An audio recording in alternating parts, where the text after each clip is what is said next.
Please do like share and subscribe, और कृपया करके इस चैनल को बढ़ाने के लिए आप इसको सब्सक्राइब कीजिए, साथ साथ अपने दोस्तों के बीच में भी इसको शेयर जरूर कीजिए। गुड इवनिंग फ्रेंड्स, आज की अपडेट कुछ इस प्रकार से है। सबसे पहले हम पाकिस्तान के बारे में बात करें। पाकिस्तान की अर्थव्यवस्था इस समय रसातल में पहुंच गई है और जिन्ना का यह देश दुनिया से कर्ज की भीख मांग रहा है। देश में हर जगह बढ़ती महंगाई को लेकर प्रदर्शन हो रहे हैं। पेट्रोल की कीमतें 300 रुपये को पार कर गई है और बिजली की कीमतें रिकॉर्ड ऊंचाई तक पहुंच गई हैं। इस गंभीर आर्थिक संकट के बाद भी पाकिस्तान लगातार अपने परमाणु बमों की संख्या को बढ़ा रहा है। फेडरेशन ऑफ अमेरिकी साइंटिस्ट ने खुलासा किया है कि पाकिस्तान लगातार अपने परमाणु हथियारों के जखीरे को बढ़ा रहा है, उसके वॉरहेड की संख्या भी बढ़ रही है। उन्होंने बताया कि पाकिस्तान के पास इस समय 170 के करीब परमाणु हथियार हैं। पाकिस्तान के परमाणु वॉरहेड की संख्या भारत से भी ज़्यादा है। अमेरिकी वैज्ञानिकों ने सैटेलाइट तस्वीरों के आधार पर बताया कि पाकिस्तानी सेना और वायुसेना के ठिकानों पर नए लॉन्चर सुविधाएं बनाई जा रही हैं जो पाकिस्तान के परमाणु बलों के लिए हैं। पाकिस्तान इस समय इतना रेडियोधर्मी पदार्थ बना रहा है जिससे हर साल 14 से लेकर 27 तक परमाणु बम बनाए जा सकते हैं। पाकिस्तानी परमाणु बम गिराने के लिए मिराज 3 और मिराज 5 विमानों पर भरोसा करता है। पाकिस्तान के मिराज फाइटर जेट और बॉम्बर इस दो ठिकानों पर स्थित हैं। अब जानते हैं कि पाकिस्तान ने कहाँ रखे हैं अपने परमाणु बम। पहला मसरूर एयरबेस कराची है, जहाँ मिराज 3 स्क्वाड्रन मौजूद है। यही नहीं, मसरूर एयरबेस से पश्चिमोत्तर इलाके में 5 किलोमीटर की दूरी पर परमाणु हथियारों को रखने का गोदाम भी मौजूद है। इसके अलावा मिन्हास कामरा एयरबेस और शहबाज एयरबेस भी है।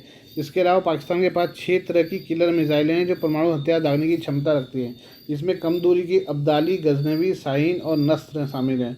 वहीं मध्यम दूरी तक मार करने वाली गौरी और शाहीन 2 मिसाइलें हैं। पाकिस्तान परमाणु बम गिराने वाली 2 और मिसाइलों पर काम कर रहा है, जिसका नाम शाहीन 3 और कई परमाणु बम ले जाने में सक्षम अबाबील मिसाइल है।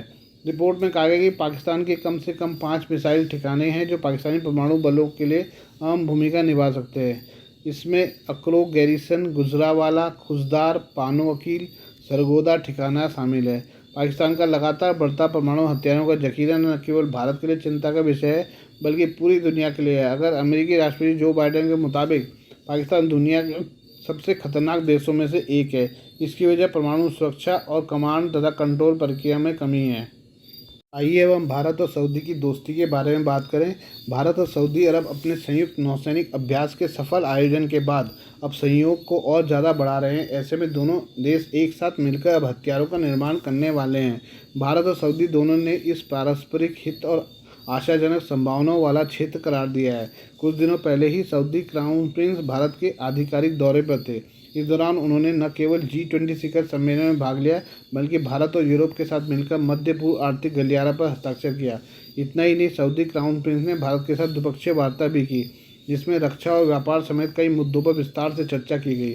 भारत ने भी सऊदी क्राउन प्रिंस को गार्ड ऑफ ऑनर देकर सम्मानित किया। सऊदी क्राउन प्रिंस के भारत दौरे से पाकिस्तान को पहले से ही मिर्ची लगी हुई है। अब रक्षा सहयोग की बात सुनकर उसकी टेंशन और ज़्यादा बढ़ने वाली है। फाइनेंशियल एक्सप्रेस की रिपोर्ट के अनुसार विदेश मंत्रालय में सचिव डॉक्टर औसाफ सईद ने बताया कि सऊदी विजन 2030 भारत की क्षमताओं और हितों के अनुरूप स्थानीय मैन्युफैक्चरिंग पर जोर देता है। अक्टूबर 2019 में प्रधानमंत्री नरेंद्र मोदी की सऊदी अरब यात्रा से मैन्युफैक्चरिंग सेक्टर के भीतर रक्षा सहयोग पर एक समझौता भी हुआ था। दोनों देशों के आगे के अभ्यासों और द्विपक्षीय और बहुपक्षीय सैन्य गतिविधियों में सऊदी की भागीदारी बढ़ने की उम्मीद है। अपनी वार्ता के समापन पर संयुक्त बयान में प्रधानमंत्री नरेंद्र मोदी और प्रिंस मोहम्मद बिन सलमान बिन अब्दुल अजीज अल सऊद ने गहन रक्षा सहयोग की सराहना की और संयुक्त अभ्यास प्रशिक्षण जारी रखने के लिए अपनी प्रतिबद्धता व्यक्त की। इन सहयोगात्मक प्रयासों का उद्देश्य सामान्य हितों की सेवा करना और सुरक्षा और स्थिरता को मजबूत करने में योगदान देना है। 2021 और 2023 में आयोजित अल मोहम्मद अल हिंदी संयुक्त नौसैनिक अभ्यास एक उल्लेखनीय उपलब्धि थी। दोनों देश इस सफलता को आगे बढ़ाने के लिए तैयार हैं। इसके अलावा उन्होंने जून 2022 में नई दिल्ली में आयोजित रक्षा सहयोग पर संयुक्त समिति की 5वीं बैठक के परिणामों का स्वागत किया। इस दौरान भारत और सऊदी अरब ने संयुक्त रूप से रक्षा उपकरणों के विकास और उत्पादन की संभावनाओं पर चर्चा की थी। भारत और सऊदी अरब दोनों मित्र देशों में सुरक्षा और स्थिरता सुनिश्चित करने के लिए अपने सहयोग का विस्तार करने की तीव्र इच्छा रखते हैं। संयुक्त बयान में साइबर सुरक्षा, समुद्री सुरक्षा, अंतर्राष्ट्रीय अपराध, नशीले पदार्थों और मादक पदार्थों की तस्करी से निपटने जैसे क्षेत्रों में सहयोग बढ़ाने के महत्व पर प्रकाश डाला गया। इसके अलावा उन्होंने समुद्री कानून पर संयुक्त राष्ट्र कन्वेंशन के अनुरूप जल मार्गों की सुरक्षा और नेविगेशन की स्वतंत्रता सुनिश्चित करने में सहयोग के महत्व पर जोर दिया। भारत और सऊदी अरब ने आतंकवाद को लेकर परोक्ष रूप से पाकिस्तान पर निशाना साधा। दोनों देशों ने कहा कि वे आतंकवाद के खिलाफ लड़ाई में एकजुट हैं। उन्हें आतंकवाद और टेरर फाइनेंसिंग से निपटने के लिए सुरक्षा सहयोग बढ़ाने पर भी सहमति जताई। दोनों देशों ने माना कि आतंकवाद अपने सभी रूपों में मानवता के लिए गंभीर खतरा बना हुआ है और वे नस्ल, धर्म या संस्कृति के आधार पर इसे उचित ठहराने में किसी भी प्रकार को अस्वीकार करते हैं। दोनों पक्षों ने सभी देशों से आतंकवाद को अस्वीकार करने, इसके बुनियादी ढांचे को नष्ट करने और आतंकवादियों को तेजी से न्याय के कटघरे में लाने का आह्वान किया। अन्य देशों के खिलाफ आतंकवादी कृत्यों को अंजाम देने के लिए मिसाइलों और ड्रोन सहित हथियारों तक पहुंच को रोकना भी एक साझा प्राथमिकता है। 2022 में रॉयल सऊदी लैंड फोर्सेस के कमांडर लेफ्टिनेंट जनरल फहद बिन अब्दुल्ला मोहम्मद अल मुतियार की यात्रा सैन्य सहयोग को गहरा करने में एक मील का पत्थर साबित हुई। 2020 में भारतीय सेना प्रमुख ने सऊदी अरब का दौरा किया था, जो पहली बार ऐतिहासिक था। खाड़ी क्षेत्र के देश आर्थिक विविधीकरण और रक्षा उद्योग विकास के अपने लक्ष्यों से प्रेरित होकर भारत को एक पसंदीदा भागीदार के रूप में देख रहे हैं। यह बढ़ता हुआ संबंध दोनों पक्षों के साझा हित में है। इसमें आतंकवाद का मुकाबला और जलवायु परिवर्तन को संबोधित करना शामिल है। अपनी चर्चाओं के दौरान भारतीय सेना के आर्मी डिज़ाइन ब्यूरो ने ड्रोन, हेलीकॉप्टर, तोपखाने, विशेषज्ञ वाहन, ड्रोन विरोधी उपायों, मिसाइलों सहित विकास और मूल्यांकन में प्रणालियों पर प्रकाश डालते हुए भारत की दक्षता और क्षमताओं का प्रदर्शन किया। 2021 में सऊदी अरब के PDTC बिन prince doctor Turki bin Saud bin Mohammed al Saud centre for defence technology and capability ने एक महत्वपूर्ण सहयोग पर सहमत होते हुए भारत इलेक्ट्रॉनिक्स लिमिटेड के साथ समझौते पर हस्ताक्षर किए थे। ये साझेदारी नागरिक उपयोग के लिए एप्लीकेशन के साथ सुरक्षा और एरोस्पेस और रक्षा के लिए उन्नत तकनीक एवं चीन के हथियारों के बारे में बात करें। चीन की इकनॉमी के अलावा उसके हथियार निर्यात में भी भारी गिरावट आई है। डायरेक्ट्स की एक रिपोर्ट के अनुसार पिछले दशक में चीन के हथियार निर्यात में लगभग 1/4 की गिरावट आई है। इसके अलावा चीन की पीपल्स लिबरेशन आर्मी निम्न गुणवत्ता वाले हथियारों के मुद्दे से त्रस्त है। खराब गुणवत्ता और कमज़ोर और असंगत प्रदर्शन के कारण चीन के हथियारों के निर्यात में गिरावट आई है, जो खरीदार देशों को खतरे में डालता है।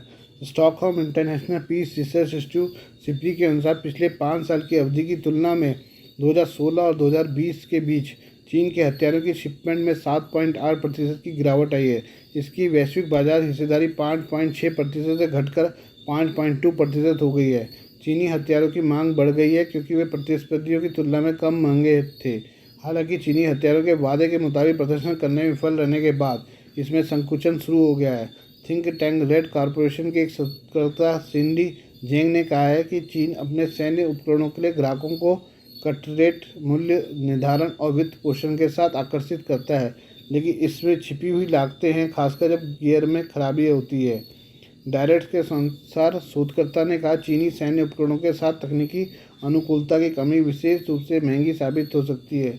चीन 53 से अधिक देशों को हथियारों की आपूर्ति करता है, जिनमें से अधिकांश संयुक्त राज्य अमेरिका या फ्रांस जैसे बड़े हथियार आपूर्तिकर्ताओं के लिए बाजार नहीं है।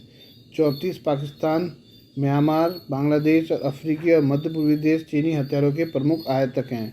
डैनियल के Inouye Asia Pacific Center for Security Studies के प्रोफेसर अलेक्जेंडर वुविंग के अनुसार चीनी सैन्य गियर में समस्याओं के विषय पर जोर दिया गया है।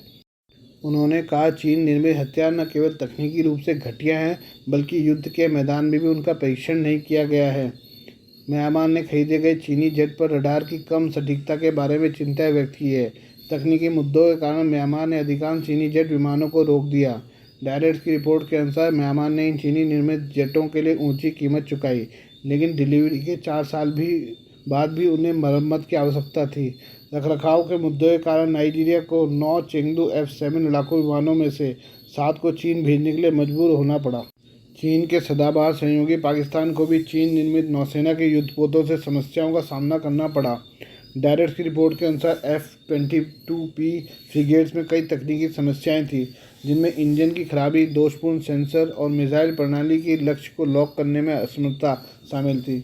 सिंगापुर स्थित समुद्री सुरक्षा विश्लेषक कोलिन कोह ने कहा कि आयातक देश अधिकांश चीनी हार्डवेयर के लिए युद्ध परीक्षण की अनुपस्थिति के बारे में चिंतित हैं। एक अन्य कठिनाई गैर चीनी प्रणालियों के साथ एकीकरण के मामले में चीन के साथ राजनीतिक तनाव भी है। आज के लिए बस इतना ही, बाकी मिलते हैं कल आपसे नई खबरों के साथ। धन्यवाद।